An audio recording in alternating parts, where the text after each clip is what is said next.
Get a day start. Staff might be appointed for him and office space might be provided for him. It is because of this that certain misgivings have arisen in the minds of some of the members, and they want it to be made perfectly clear that the staff will be appointed not only for the ex-president but will be appointed by the ex-president, and it will be his wishes and his desires that will be taken into account when a particular person is being appointed. Also regarding the office which is engaged for him, his wishes should be taken into account so that he knows what would be a convenient place for him and he may try to get that place.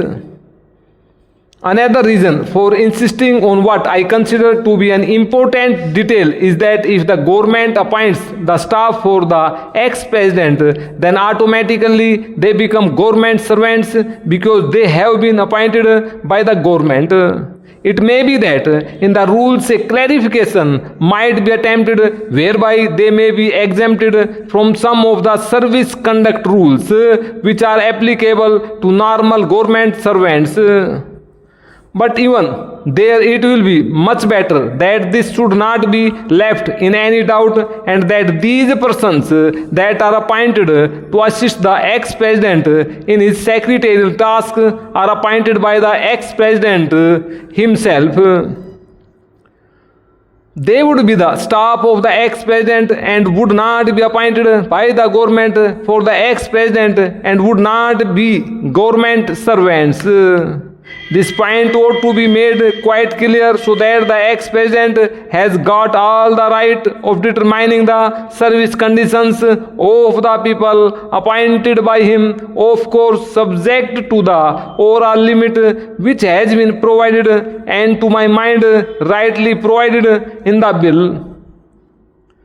Within that oral limit, perhaps it will be much better to leave the rest of the matter to the President himself so that we may also express our further confidence in the President to the effect that he would utilize it with discretion and with all sense of responsibility and fair play, and taking into account the interests of the public and of the public exchequer too. Another point which also needs some clarification is regarding the payment to be made for the secretarial assistance and for the secretarial staff. Normally, government rules require that whenever any such demand is made on the public exchequer or on the consolidated fund of India, a certain formality has to be gone through, and that formality of accounting has to be in a prescribed form. Mr. Vice Chairman, first of all, I must place on record my grateful thanks to the University Grants Commission for the work that they have done for the advancement of higher education. They have done good work and in full cooperation with the Education Ministry. This, I think, must encourage state governments to establish university grants commissions or committees in their respective states.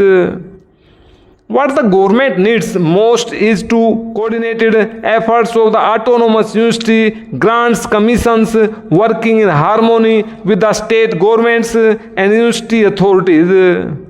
Coordinated efforts are needed to bring about certain uniformity in the standards of university education. Without that, our educational advancement is bound to suffer from various tensions and difficulties. I do agree with my friend that the annual report under discussion is rather a dull report. At least it is not as bright as the two previous reports were.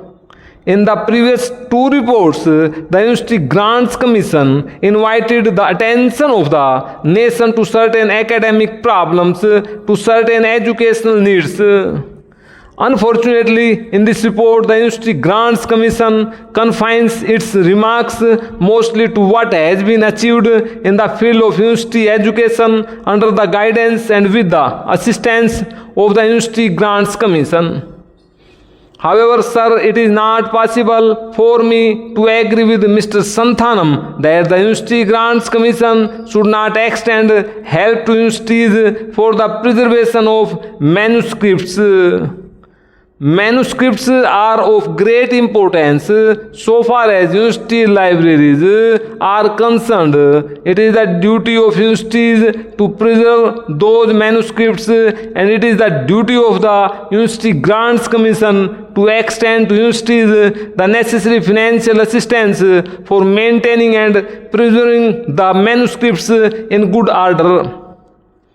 Also, it is not possible for me, sir, to agree with my friend that today universities are enjoying too much of autonomy.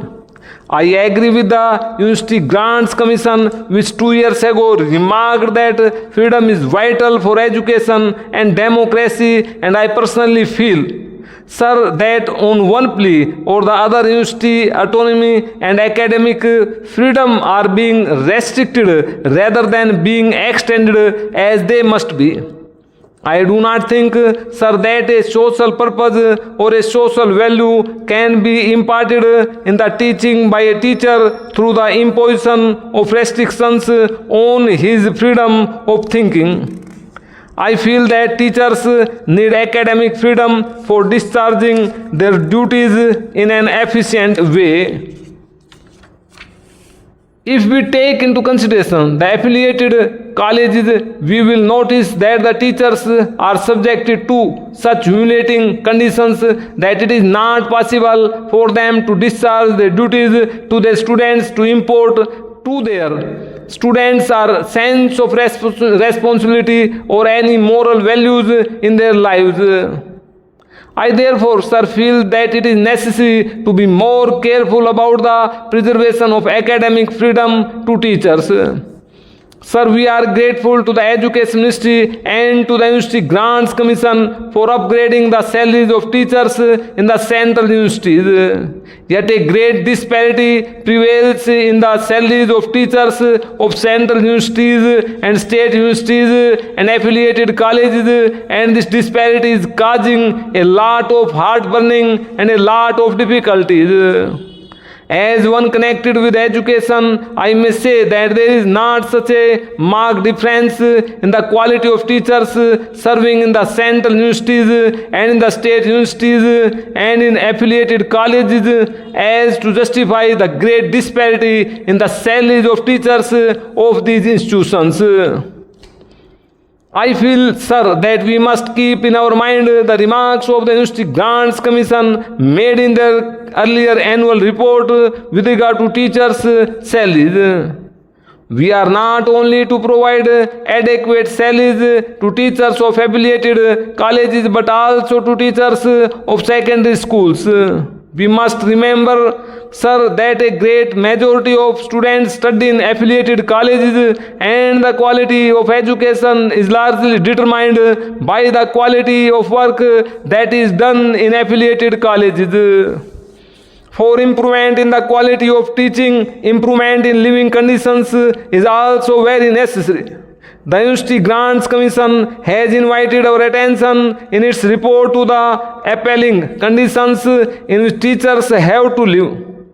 But unfortunately, the University Grants Commission has to admit that it does not seem likely that we shall be able to make anything more than the marginal contribution towards this practical need. I feel that the University Grants Commission should pay more attention to the solution of this problem than has so far been paid by it, and the Education Ministry and that the government should not give funds to the University Grants Commission for making adequate arrangements for improving living conditions of teachers who are expected to train the citizens of the country.